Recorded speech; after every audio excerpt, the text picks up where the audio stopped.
नमस्कार, स्वागत है आपका डॉक्टर साहिब में। और मैं हूं आपके साथ सौम्या राठी। ठंड के दिन आ रहे हैं और ठंड में लोगों की जो सबसे आम समस्या होती है वो ये है कि डैंड्रफ बहुत ज़्यादा हो जाते हैं। तो डॉक्टर साहिब के आज के एपिसोड में हम ये बात करने वाले हैं कि ठंड में ज़्यादा डैंड्रफ क्यों हो जाते हैं, उससे निजात पाने के लिए आपको क्या कुछ करना चाहिए। और सवालों के जवाब देने के लिए इस वक्त मेरे साथ बैठे हैं डॉक्टर सुधांशु सिंह, जो कि बिहार के सबसे जाने माने स्किन डॉक्टर्स में से एक हैं। सबसे पहले डॉक्टर साहब नमस्कार, बहुत बहुत स्वागत है आपका। नमस्कार। डॉक्टर साहब, ठंड के दिनों में डैंड्रफ की समस्या सबसे ज़्यादा कॉमन हो जाती है, तो ऐसे में आज मैं चाहूँगी कि आप हमारे दर्शकों को बताएं कि डैंड्रफ क्यों बढ़ जाते हैं ठंड में, कैसे उसका ट्रीटमेंट किया जा सकता है। डैंड्रफ बेसिकली एक फंगल इन्फेक्शन है जो स्किन पर होता है और वो नमी रहने के कारण ज़्यादा डैंड्रफ हम लोग होता है। जैसे हम लोग गर्मी में बरसात में जो बाल बांधते हैं या बाल धोते हैं उसके बाद पूरी तरह से ड्राई अगर नहीं करते हैं उसको, तो डैम्प होने के कारण वहाँ पे फंगस लग जाता है। चूँकि वहाँ पे डैम्प रहता है और चिपका रहता है तो डैंड्रफ दिखता नहीं है। जाड़े के दिन में स्किन जब ड्राई होता है तो वही स्केल्स बाहर निकल के आते हैं, जो कि दिखता है कि हाँ डैंड्रफ गिर रहे हैं कंधे पर। वैसे लोग समझते हैं कि जाड़े में ही डैंड्रफ होता है, बट ये सालों भर रह सकता है। दिस इज़ फंगल इन्फेक्शन जी। अब इसके रख रखाव के लिए सबसे इम्पॉर्टेंट है कि आपको एंटी डैंड्रफ शैम्पू या एंटी डैंड्रफ लोशन हम लोग लगवाते हैं ताकि फंगल इन्फेक्शन कम हो, और शैम्पू से उसका जो स्केल्स है वो हटाते हैं।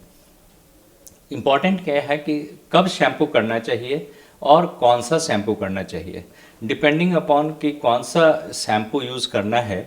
इसके लिए आप देखिए कि आपके बाल का कंडीशन क्या है। अगर आपका ड्राई हेयर है कि ऑयली हेयर है, उस हिसाब से वो बेस का शैम्पू यूज़ करना चाहिए। अगर ड्राई हेयर है तो कंडीशनर बेस शैम्पू यूज़ करते हैं, और वेट हेयर है या ऑयली हेयर है तो नॉर्मल शैम्पू भी यूज़ कर सकते हैं। शैम्पू जब यूज़ कर रहे हैं तो एटलीस्ट थोड़ी देर के लिए उसको स्कैल्प पर छोड़ना ज़रूरी होता है ताकि वो डैंड्रफ से इंटरेक्ट करके एज ए मेडिसिन वर्क करे, and then you can wash it. आप उसको उसके बाद धोने जाएं।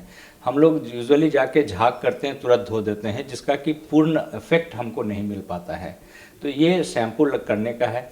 शैम्पू वीक में कितने दिन करना चाहिए वो डिपेंड करता है कि आपका स्केल्स कितनी जल्दी बनता है। आज शैम्पू करने के बाद डेली आप अपने स्कैल्प पर स्क्रैच करके देखें कि कितने दिन के बाद स्केल्स निकलते हैं। अगर स्केल्स 4 दिन पर निकलते हैं तो 3 दिन पर शैम्पू हो जाना चाहिए। इस तरह से अपना एडजस्ट करना चाहिए। जी डॉक्टर साहब, जैसा कि आपने बताया कि साल भर डैंड्रफ होता है, बस ठंड में नज़र ज़्यादा आता है, तो ऐसे में एक इंसान को कब लगना चाहिए कि उसका डैंड्रफ है बहुत ज़्यादा हो रहा है, उसे क्लिनिकली हेल्प लेने की ज़रूरत है? जैसा कि हमने बताया अभी कि जब शैम्पू आप करते हैं एक दिन, तो डेली आपको अपने स्कैल्प को चेक करना चाहिए अपने नेल से कि वो कितनी गंदगी कितने दिन के बाद आपको स्केल्स या गंदगी अपने नाखून में फंसता है। जी। अगर वो जैसे ही दिखता है तो आप उसके हिसाब से एडजस्ट कीजिए कि कितने दिन पर मुझे शैम्पू करना चाहिए, जी। और इसी से हम उसको कंट्रोल रख सकते हैं।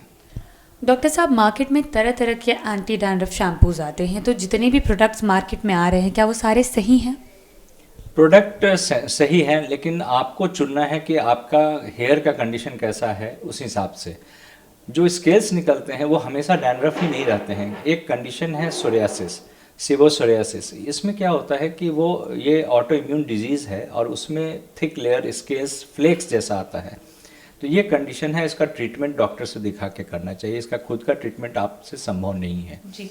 लेकिन डैंड्रफ एज सच है तो वो डिफ्यूज़ रहता है। सोरियासिस लोकलाइज्ड एरिया में रहता है, मतलब एक छोटे से जगह में स्कैल्प में रहेगा, लेकिन डैंड्रफ पूरे स्कैल्प पर डिफ्यूज़ रहेगा, मतलब जहाँ तहाँ सब जगह पिलेगा। और डैंड्रफ के कारण ही थोड़ा हेयर लॉस ज़्यादा होता है। जो लोग काफ़ी पैनिक हो जाते हैं कि मेरा डैंड्रफ के कारण हेयर लॉस ज़्यादा हो गया, तो वो सब रिकवरेबल है, वो फिर से रीग्रोथ कर जाता है, उसके लिए डरने की ज़रूरत नहीं है। लेकिन डैंड्रफ को कंट्रोल करना बहुत इंपॉर्टेंट है। जी डॉक्टर साहब, अक्सर ये सलाह दी जाती है कि डैंड्रफ को कंट्रोल करने के लिए हेयर ऑयलिंग एक बहुत अच्छा तरीका है, तो ये बात कितनी सही है?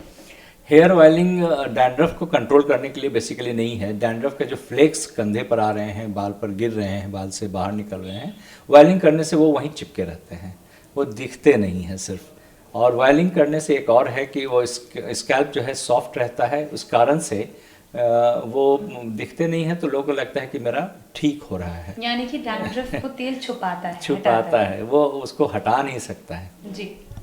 उम्मीद करती हूँ कि डॉक्टर साहब ने जो सारी बातें बताई हैं आपने उन बातों को ठीक तरीके से सुना और समझा होगा। इसी के साथ बहुत जल्द मुलाकात होगी डॉक्टर साहिब के अगले एपिसोड में।